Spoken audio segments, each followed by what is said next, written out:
Kemudian pemerintah tadi saya katakan tidak rukyah murni, tapi juga rukyah dengan menggunakan imkanul rukyah, bisa imkanul rukyah. Maka pada tahun ini Kemenang itu belum puasa sudah mengeluarkan jadwal. Bukan nek wong nganggo jadwal ini namanya orang memakai hisab. Orang yang nganggo jadwal nganggo rukyah kira-kira. Semua yang pakai jadwal waktu sholat itu menentukan waktu ibadahnya pakai hisab. Wong poso niki senajan do gayeng kudu rukyah nek poso mesti nganggo hisab. Ora neng poso sing iso gelem niliki ngajarin jedul wong wis apa urip. Mbok diblonjo sesasi 2 juta ora gelem. Mergo iki dadi parat diunek-unekke wong. Mau wis ketok baru saiki ilang neh. Lah mau iki buah sorot apa ning kono atau mungkin fajar kadit. Maka orang yang menggunakan jadwal ini jelas menggunakan hisab karena sudah bisa menentukan nek tanggal sakmene kuwi sengengene angsupe jam sakmene. Jadi kemarin di Solo juga mengedarkan jadwal waktu imsakiyah itu setelah satu. Kenapa? Karena menurut imkanul rukyah bulan ketetapan dari Kementerian Agama maupun makin dari agama yang ada di ASEAN sekarang ini sing iso ditonton ini nek 3 derajat. Di pada nanti malam Jumat itu ketinggian hilal berapa? 1 derajat lebih 53 menit lebih sekian detik dari Yogyakarta. Nah, dari Yogyakarta kemudian di hitungan tanggal itu. Dan itu nanti Masya Allah itu akan dibuktikan bahwa Kamis pagi itu sudah mulai ijtimah. Kenapa? Karena pada hari Kamis nanti tanggal 20 itu akan ada gerhana. Liwat kene ora nek jalan itu mungkin lewat sini hanya sebagian. Gerhana yang dikatakan gerhana hibrida. Saya tanyakan pada yang ahli astronomi gerhana hibrida itu apa atau gerhana kok hibrida? Sing tak ngerti gerhana iki penumbra, apa ubra, total, apa sebagian, apa cincin. Ternyata jawabannya niku anu Pak, gaduh-gaduh hibrida niku. Gaduh-gaduh pun ya gaduh-gaduh antarane gerhana total dan gerhana cincin. Nah, dia juga tidak bisa memberi keterangan gaduh-gaduh itu gerhana cincin itu tertutup. Mau nanti saja. Kapan lo tahu? Gerhana cincin itu tuh ketika jadi gerhana itu nopo. Gerhana itu mergo awake dhewe niki arep nyawang sengenge ngalingi bulan. Nah itu namanya estimasi konjungsi. Nah ketika itu posisinya jauh dari bumi, lingkaran bulan itu mengecil. Ketika bumi ini dekat dengan matahari, lingkaran matahari itu membesar. Nah, adalah kalau terjadi gerhana pas posisi matahari dekat dengan bulan jauh dari bumi, maka bulan tidak bisa iringan matahari. Terjadilah cincin ora jadi sengenge iki pinggir iki sik ketok semono. Ini namanya cincin. Ngono iso diitung. Jelimet banget waktu itu gerhana itu jelimet banget. Hitung tanggal itu lebih gampang. Dan kenapa kita kemudian berhari raya tanggal 21 apa boleh ngirit di poso? Oh nah, karena niat sih boleh ngirit di poso ya harus oleh ganjaran. Di nalika poso melu sing keri, nalika bakto melu sing dhisik. Nanti enten itu poso iki dalah kan loro. Sing ahli hisab sing ahli rukyah keri. Delalah nalika bakto iki malah ana pirang-pirang. Dulu tahun 2003. Nalika bakto sing pokoknya ada sing tanggung jawab. Iki bakdone milih sing sik. Iku enten sik nanti kalau kan nyentuh posomu piro? Posone bareng diitung enten 28 dina. Posomu 28 lho Mas. Kurang lho. Lah salah nek sing bakdo sing nanggung dosa ya sing ngumpe bakdo aku ora main kok. Ini jadi kita tidak boleh, kita harus mantep kalau Muhammadiyah pakai bisa tanggal malam Jumat pada tanggal 20 itu bulan sudah berada di atas sakral malam. Ini namanya kita menggunakan hisab dengan istilah apa? Menandakan dari wujudul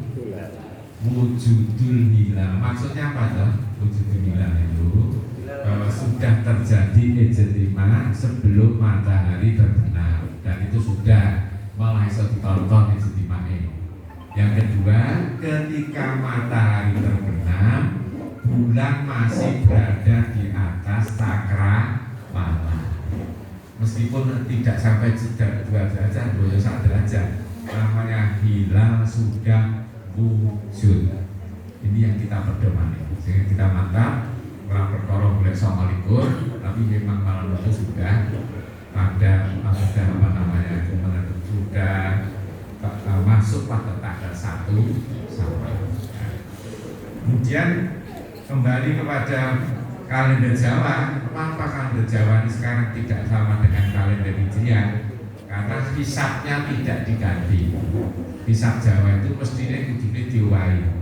Semula ketika pertama kali tanggal itu dikepiake tahun 1555, hisab Jawa itu urutane yang nyebut jenenge Ajumdi.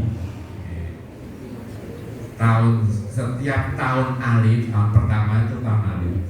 Itu nek cara Jawa kan dihitung 8, jenenge sewindu. Sewindu itu semua diberi nama. Mulai dari alif sampai yang jim, jim akhir. Karena jimnya 2, maka ada jim awal, ada jim akhir. Setelah jim akhir, alif lagi. Alif B jim awal jim dal B wawu. Kan 8 ini hisab Jawa. Nah, hisab Jawa itu ada kekeliruan setiap 120 tahun Jawa itu kunjungan sedina, pulau kudu dijawabke. Nah, akhirnya kan maju semula Ajumdi, jumlah lebih 1 sebelumnya. Kemudian beberapa puluh tahun berikut maju menjadi Al-Mismon. Beberapa 120 tahun kemudian maju menjadi Abugi, Alif, Rebu, Pagi. Nah, saiki kudune wis sopon tur wis arep ganti. Nah, orang-orang yang masih bunderi Abugi itu karena keraton sudah putus hubungan masih tetap dibunderi. Sehingga orang-orang Jawa bahasanya kayak ini. Yang terakhir, jam 10 Pak Sudin. Muhammadiyah ini kan di samping penanggalan yang merubah penanggalan Jawa modern menjadi hisab hakiki, ini adalah Muhammadiyah. Tapi dulu Kiai Dahlan itu hubungannya dengan keraton bagus, sehingga keraton ketika Kiai Dahlan lebak beda karo keraton, itu keraton tidak tersinggung karena Sultan memang mendukung gerakan Kiai Dahlan. Malah di dalam itu Kiai Dahlan belajar ke Mekah yang kedua bisa biayai keraton. Maka Kiai Dahlan ketika hari raya berbeda dia suami keraton. Nah, Sultan menikah turun hitungan badone dina niki. Nah, kalau mangke badhe ngawontenken salat dina niki. Keraton tidak apa-apa, silakan Kiai. Ya ning kula ning ngetokke grebeg tetep kaya niki mawon. Kula ning ngetokke grebeg tetep dina semua. Nganggo hitungan Jawa. Di Jawa itu kenapa kok begitu? Di tahun Jawa itu poso itu, sasi poso itu umure mesti 30. Ora enek poso nggon Jawa iki 29 mboten enten. nanti mirip kalender Jawa poso 29. Moyo ora tau ngerti. Jadi enten tapi napa kisah Jawa niku mung ketok iki lho. Tahun iki yen nggon Ganjil kuwi umure 30. Ning nggon Ganep mergo umure 29. Lah poso niku urut nomor 9. Nggih, kula dhisik wong Jawa niku adung fitrah mesti wis tanggal 30. Nggih, jatuh tanggal 30. Nah ini yang tidak salah dengan kisah Makiki. Nah di Jawa ini dulu fitrah itu tidak dibagikan seperti sekarang ini. Nah yang mengawali zakat fitri dibagi kepada fakir-fakir siapa? Muhammadiyah. Nanti dia nengke panitia aslinya zakat fitri itu tidak ada ngambil. Ngojo yang nengke ngambil zakat fitrah tidak ada. Zakat fitri itu dibagi sendiri. Tapi Muhammadiyah mempelopori supaya apa? Oleh zakat fitri itu yang benar-benar. Terus sing dihitung ya iso rontok. Nanti dibagi sendiri. Tapi kalau zakat mal itu sunnah, menurut sunnahnya tidak ditiru. Nah, maka itulah Muhammadiyah sejak tahun 1970 itu ketika muktamar di Surabaya berangkat itu muktamar tahun 2008 itu di Surabaya. Muhammadiyah memutuskan mendirikan badan yang khusus ngurusi zakat. Namanya Bapel Urjam. Pernah mendengar? Bapel Urjam. Ngawau dulu Kendal ini. Badan Pelaksana Urusan Zakat Muhammadiyah Bapel Urjam. Ini yang dulu jadi percontohan dan berhasil betul di PDM Kendal di bawah pimpinan Pak Kiai Abdul Bari Sokim. Mergo carane zakat digawe model dhewe. Dirubung dengan tafsir geger. Kenapa? Zakat mengatakan zakat mafruḍah itu menurut Pak Abdul Bari Sokim ora dihitung sampine piro lah gitu zakat, wedhuse piro lah zakat. Kowe iki setahun iso tuku apa, jumlahe pira sing mbok tuku karo celengan isih pira kuwi sing dizakati. Jadi itu gampang banget model Kendal. Maka paling berhasil liyane sendrap Kendal itu Jakarta sudah ratusan juta pada waktu. Nah sekarang diperbarui Bapel Urjam ini dengan didirikan lembaga ambil zakat Muhammadiyah. Nah zakat mal itulah yang mestinya dibagi lewat tidak dirinya sendiri itu.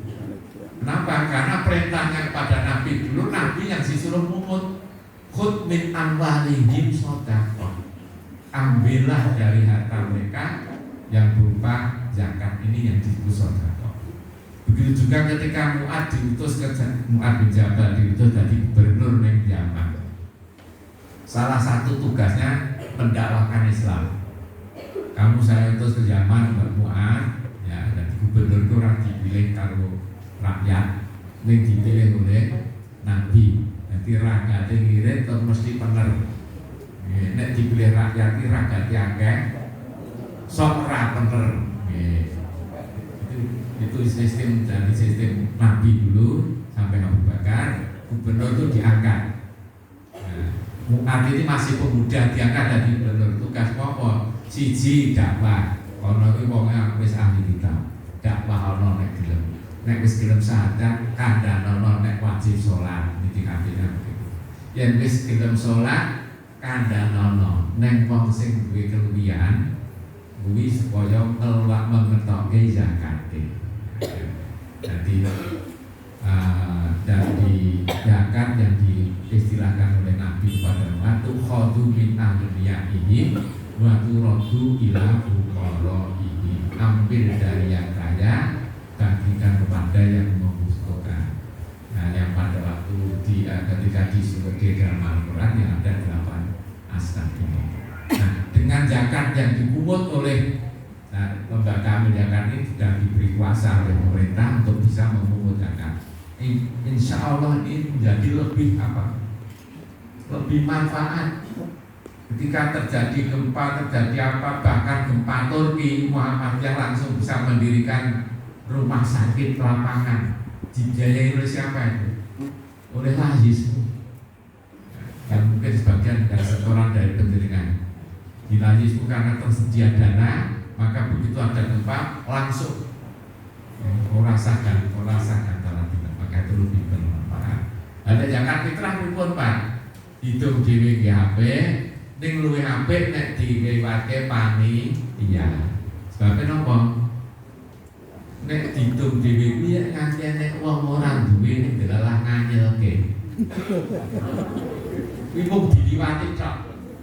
Wong kula nang Yogyakarta ya wong etan liwat.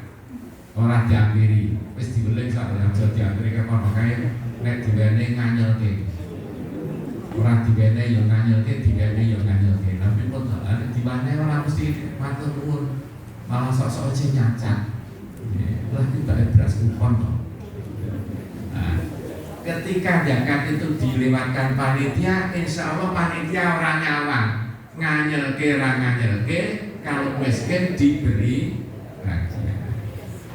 Nah, maka zakat fitri ini dipelopori oleh Muhammadiyah dulu dibagikan lewat panitia. Nah sekarang ketika sore wis zakat diukahkan, mati itu aturannya itu sudah. Mungkin nanti di ada pemikiran baru. Karena sudah memang ada pemikiran, enggak itu ratulan itu dengan eneng.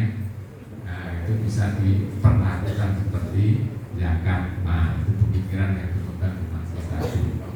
Nah itu dulu tengah waktu, tengah waktu di setengah sono, maka yang saya ceritakan kalau ini nanti supaya kita bahasa kita, insya Allah. Nah nanti sudah mantap 29. Yang kemudian juga pada para balik khotib Muhammadiyah jangan menggunakan kesempatan gandeng bacani loro dinyanyi kabeh. Mesti suara tersolen kan. Kok ngerti Pak? Yang ini cerita dhewe. Kulo niku kan khotbah dina Jumat di Mangkat. Dina Setu ya. Lah kok ngoten kok lha kena kok dijaluk nek sangan nggih khotbah. Nah, sampeyan muni pripun? Jumat ya 1 Syawal, Setu ya 1 Syawal, jenenge sampeyan ngapusi. Jadi yang khotbah dari hari Jumat itu kita jangan lagi nyanggupi khotbah dina Setu. Balik itu kan pelayan masyarakat. Kemudian yang terakhir nih kan Jumatan boten dina Jumat pas bareng baten. Jumatan bener. Jumatan nek nanti kepepet orang Jumatan ora apa-apa. Ada lagi mengatakan bahwa silakan yang jauh tidak Jumatan, tapi kami tetap menyelenggarakan sholat Jumat. Jadi sholat Jumat itu diprek kira-kira pun yang orang muda pengalor meeting di bawah untuk mengenalkan yang terakhir ini yang harus kita pegangi. Kita memang menggunakan hisab ini sudah sesuai dengan label kita Islam berkemajuan. Karena bungkasan umat Islam ini tidak akan pernah punya kalender yang sama kalau tidak menggunakan hisab. Tanpa hisab tidak akan lahir kalender.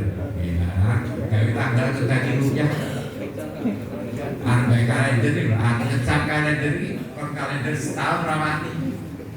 Kalau tidak saksi ini kita ngenteni nek wis rupiah. Jadi nek di rupiah bae ora ketok yo ora sida tanggal. Nek cetak nek di rupiah ketok nyetak rupiah kan.